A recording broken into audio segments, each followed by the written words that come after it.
ಚಳಿಗಾಲದಲ್ಲಿ ಸಹಜವಾಗಿ ಎದುರಾಗುವ ಆಲಸ್ಯತನ, ಸೋಮಾರಿತನ ದೂರಾಗಿಸಿ ಚಟುವಟಿಕೆಯಿಂದ ಇರಲು ಜೊತೆಗೆ ಜೀರ್ಣಕ್ರಿಯೆ ಸಮಸ್ಯೆ ನಿವಾರಣೆಯೂ ಸೇರಿ ಹಲವು ಆರೋಗ್ಯ ಪ್ರಯೋಜನಗಳನ್ನು ಪಡೆದುಕೊಳ್ಳಲು ಈ ಋತುವಿನಲ್ಲಿ ಮಿಸ್ ಮಾಡದೆ ಈ 6 ಬಗೆಯ ಯೋಗಾಸನಗಳನ್ನು ಮಾಡಿ ನೋಡಿ.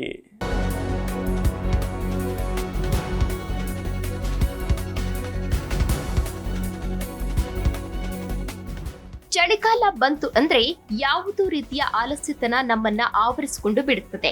ಇದು ನಮ್ಮ ಜೀವನ ಕ್ರಮವನ್ನೇ ಹಲವು ರೀತಿಯಲ್ಲಿ ಬದಲಿಸಿ ಬಿಡುತ್ತದೆ. ಇಡೀ ದಿನ ಆಲಸ್ಯತನದಿಂದಲೇ ದೂಡುವಂತೆ ಮಾಡಿಬಿಡುತ್ತದೆ. ಅದಕ್ಕೆ ಕಾರಣ ಚಳಿಗಾಲದ ವಾತಾವರಣ. ಚಳಿಗಾಲದಲ್ಲಿ ನಮ್ಮನ್ನು ನಾವು ಹೆಚ್ಚು ಆಕ್ಟಿವ್ ಆಗಿ ಇಟ್ಟುಕೊಳ್ಳಲು ತಪ್ಪದೇ ಕೆಲವು ಯೋಗಗಳನ್ನ ಮಾಡಬೇಕು. ಇದರಿಂದ ದೇಹವು ಕೂಡ ಚಳಿಗಾಲವನ್ನ ಎದುರಿಸಲು ಸಿದ್ಧಗೊಳ್ಳುವುದರೊಂದಿಗೆ ದೇಹದಲ್ಲಿ ಹೊಸದಾದ ಉತ್ಸಾಹವೊಂದು ಬಂದುಬಿಡುತ್ತದೆ. ಅದರಲ್ಲೂ ಈ 6 ಬಗೆಯ ಯೋಗಾಸನಗಳಿಂದ ನಿಮ್ಮ ಜೀರ್ಣಕ್ರಿಯೆಯು ಸರಳಗೊಂಡು ನೀವು ಚೈತನ್ಯದ ಚಿಲುಮೆಯಂತೆ ಆಗುತ್ತೀರಿ. ಮೊದಲಿಗೆ ಮಾರ್ಜರಿಯಾಸನ. ಇದು ಹಸು ಮತ್ತು ಬೆಕ್ಕಿನ ಭಂಗಿಯನ್ನ ಬೆರೆತ ಒಂದು ಯೋಗಾಸನ. ನಮ್ಮ ದೇಹವನ್ನ ದುಂಡನೆ ಆಕಾರಕ್ಕೆ ತಂದು ಹೊಟ್ಟೆಯನ್ನ ಮುಂದಕ್ಕೆ ಚಾಚಿಕೊಳ್ಬೇಕು. ಇದನ್ನು ಹಲವು ಬಾರಿ ಮಾಡೋದ್ರಿಂದ ನಮ್ಮ ಹೊಟ್ಟೆಗೆ ಒಂದು ರೀತಿಯ ಮಸಾಜ್ ಸಿಕ್ಕಂತೆ ಆಗುತ್ತದೆ. ಇದು ಜೀರ್ಣಕ್ರಿಯೆಯನ್ನ ಸರಳಗೊಳಿಸುತ್ತದೆ. ಅದರಲ್ಲೂ ಇದು ಚಳಿಗಾಲದಲ್ಲಿ ಮಾಡಲು ಅತ್ಯಂತ ಉತ್ತಮವಾದ ಆಸನ ಎಂದು ಹೇಳುತ್ತಾರೆ ಯೋಗಪಟುಗಳು. ಇದು ನಮ್ಮ ಬೆನ್ನುಹುರಿಗೆ ಹೆಚ್ಚು ಫ್ಲೆಕ್ಸಿಬಿಲಿಟಿ ಬರುವಂತೆ ಮಾಡುತ್ತದೆ. ಮಾತ್ರವಲ್ಲದೆ ಯಾವುದೇ ಗ್ಯಾಸ್ ಸಮಸ್ಯೆ ಇಲ್ಲದೆ ಸರಳವಾಗಿ ಜೀರ್ಣಕ್ರಿಯೆ ನಡೆಯಲು ಮತ್ತು ದೇಹದಲ್ಲಿ ಸರಿಯಾದ ರಕ್ತ ಪರಿಚಲನೆ ಆಗಲು ಸಹಾಯಕವಾಗುತ್ತದೆ. ಎರಡನೆಯದು ಪವನ ಮುಕ್ತಾಸನ. ನಾವು ನೆಲದ ಮೇಲೆ ಮಲಗಿ 2 ಕಾಲನ್ನ ಒಟ್ಟಿಗೆ ತಂದು ನಮ್ಮ ಎದೆಗೆ ಮುಟ್ಟಿಸಿಕೊಳ್ಬೇಕು.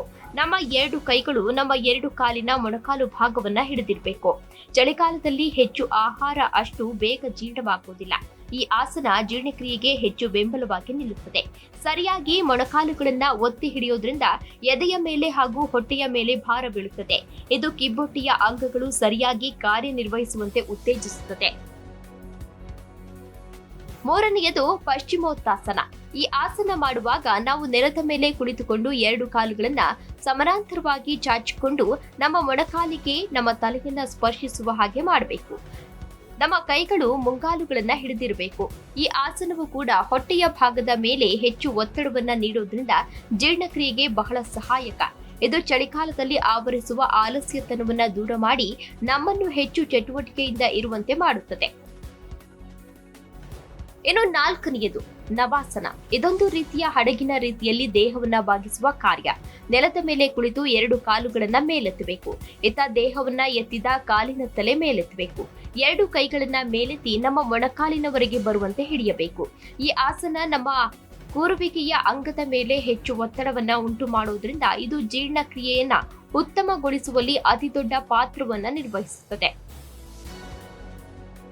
5ನೆಯದ್ದು ಪರಿವರ್ತ ಉತ್ಕಾಟಾಸನ. ಈ ಯೋಗಾಸನ ಕುರ್ಚಿಯ ಭಂಗಿಯಲ್ಲಿ ಇರುತ್ತದೆ. ಈ ಯೋಗಾಸನವು ಡಿಟಾಕ್ಸಿಫಿಕೇಶನ್ ಅನ್ನು ಉತ್ತೇಜನಗೊಳಿಸುತ್ತದೆ. ಕುರ್ಚಿಯ ಭಂಗಿಯಲ್ಲಿರುವ ಈ ಯೋಗಾಸನ ಜೀರ್ಣಕ್ರಿಯೆಗೆ ಸಹಾಯಕವಾಗುವುದಲ್ಲದೆ ಚಳಿಗಾಲದಲ್ಲಿ ಈ ಯೋಗಾಸನ ಮಾಡುವುದರಿಂದ ದೇಹಕ್ಕೆ ಹೆಚ್ಚು ಬೆಚ್ಚಗಿನ ಅನುಭವವನ್ನ ನೀಡುತ್ತದೆ. ಆಲಸ್ಯವನ್ನ ದೂರ ಮಾಡುತ್ತದೆ. ಅಂತಿಮವಾಗಿ ಅಧೋಮುಖ ಶ್ವಾನಾಸನ.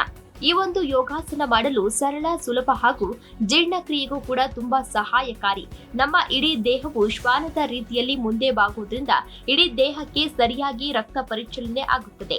ಮನಸ್ಸು ತಣಿದಷ್ಟು ದೇಹವು ತಣಿದು 2ಕ್ಕೂ ಎನರ್ಜಿ ಬೂಸ್ಟರ್ ಸಿಕ್ಕ ರೀತಿ ಆಗುತ್ತದೆ.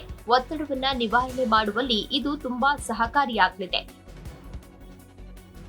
Desk bureau, G Kannada news, Bengaluru.